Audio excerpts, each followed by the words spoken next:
Najsilnejšia žena nie je tá, ktorá kričí, že ju nikto nepotrebuje.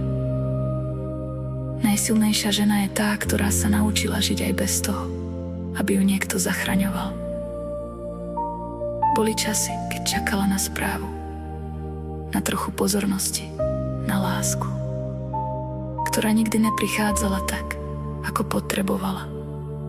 Prosila o pochopenie, o čas, o úprimnosť a postupne si uvedomila, že niektoré veci si nemôže vynútiť, a tak prestala čakať. Prestala naháňať ľudí, ktorí o ňu nestáli. Prestala bojovať za miesto v živote niekoho, kto jej ho nechcel dať.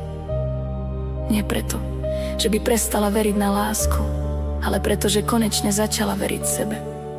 Život ju naučil, že nie každý zostane, že nie každý sľub je pravda a že niekedy musíš prejsť cez